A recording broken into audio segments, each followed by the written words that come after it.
So for the past week, I've actually had early access to the game Mina the Hollower, thanks to Yacht Club Games for giving me access.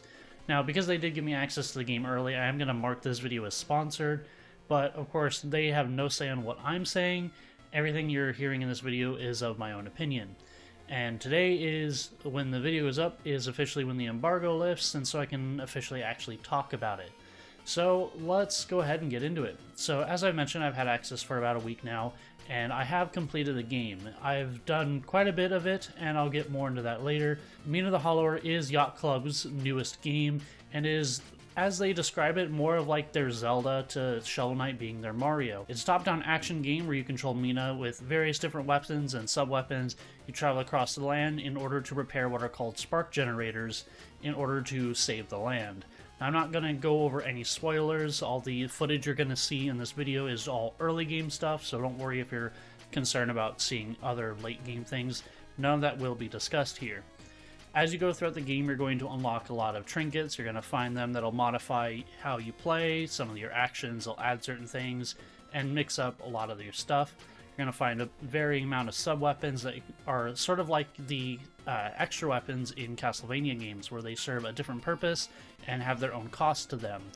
There are a ton of them in the game, and some of them that I felt were better than others. There's even one that I felt had like no purpose, and when I was using it, it just felt terrible, and it felt like I wasn't getting anything out of it, until I started messing more with it, and then it ended up becoming one of my favorite ones to use. A lot of the game revolves around the mystery, and you're traveling around and you're trying to figure stuff out.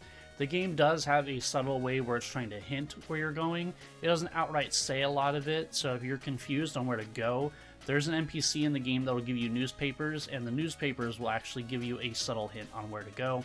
But for the most part, the game kind of just lets you go out and do whatever. And there isn't even really a set sort of linear path. You can sort of explore wherever, but you're going to run into situations where by doing that, you're going to maybe run into a harder wall than if you had done what they feel is the intended path.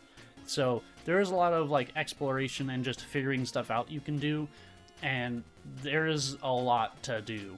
Kind of like Shovel Knight, the secrets in the game though are kind of hidden in ways that you can sort of spot them in the overworld. How in Shovel Knight, some of the paths that were like lead to secret items and more treasure were walls that kind of looked different compared to the rest of them. In Mina, it's very much the same. There are areas where there's going to be walls that very obviously can take a hit and they'll explode and open another path. Some like weeds that'll stick out and you can hit them and they will create a new path. There's a lot of like messing with the environment to unlock all of these secret paths and stuff that is off the beaten road that usually lead to some of the game's other collectibles, and there's a ton of those as well.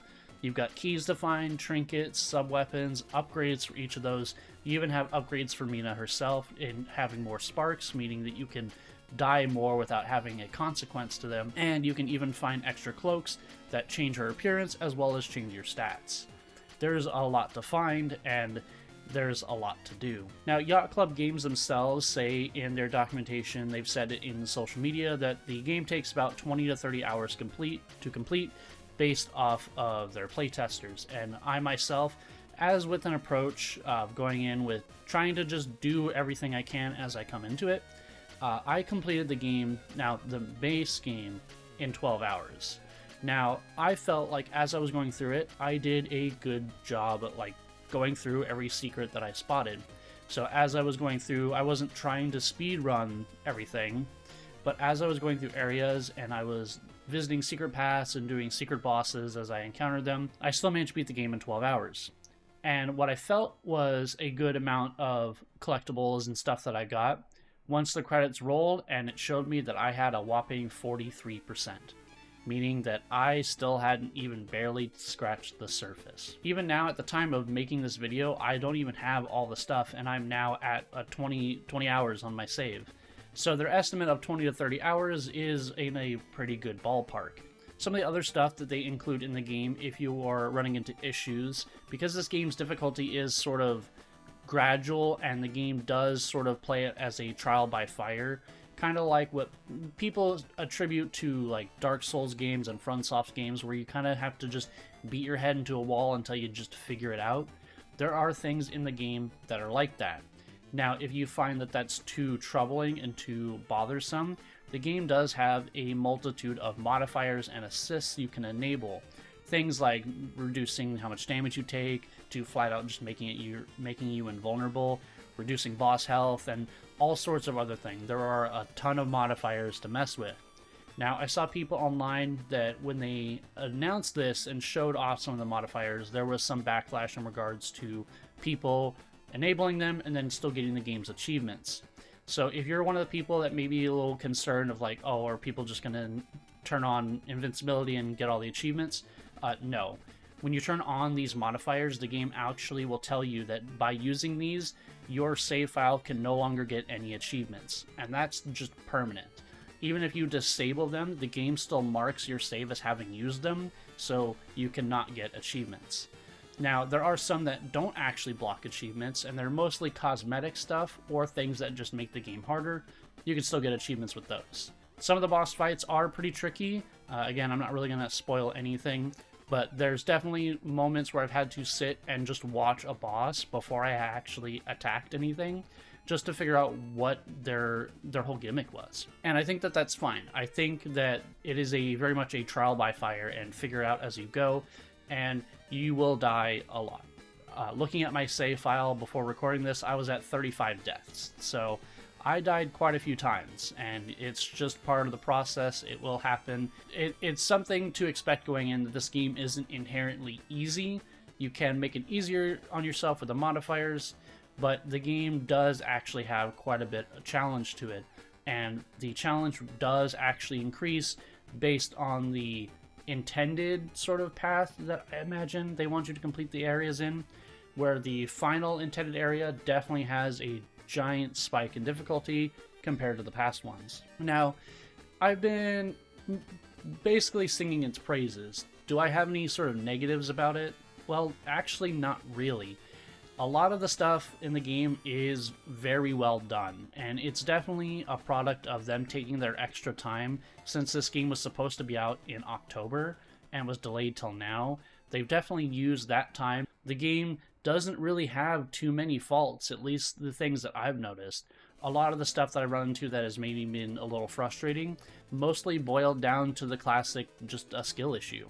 And I had to take more time to figure out what I was doing, what the bosses were doing, what the enemies were doing, and sort of figure out if I need anything extra, and then just approach it from there. The only piece of feedback I gave to the team was there is one puzzle in the game where you're trying to navigate a pitch black cave, and there's an NPC who will briefly light up the cave for you, and it will only briefly light it up by flashing light on the screen. And I'm somebody who's epileptic, meaning I'm prone to seizures, and while the flashing wasn't massive, it was still very noticeable to the point where I started to get a headache. So I informed the development team, and they let me know that they will take a look at it. So even the only real piece of feedback I had for them, they almost immediately responded to and apologized and said that something was going to be taken care of. As someone who speedruns, oftentimes when I play games casually, I still approach them in a way that a speedrunner would, meaning I oftentimes try to look for skips, glitches, fastest way to move, and all that stuff. The fastest way to move, at least at the beginning, is just by constantly burrowing, because Mina moves much faster when she's underground. And then as for any sort of skips or glitches, the developers have said that they did leave in some sequence breaks, but I myself did not find anything. Now granted, in my first playthrough I would not try to find sequence breaks, nor would I even really know where to look for them. I didn't find any inherent glitches, but I did find a skip that I don't know if it was intended or not, or is a case of creative use of the game's mechanics. Once again, I do appreciate Yacht Club Games for giving me an early access to this game. It has been a blast to play through. Definitely, like I mentioned, worth checking out. The game's got a whole lot of charm, a whole lot of intrigue, a whole lot of secrets, and a whole lot of stuff to do for only $20. So, thank you all for watching, and I will see you all next time.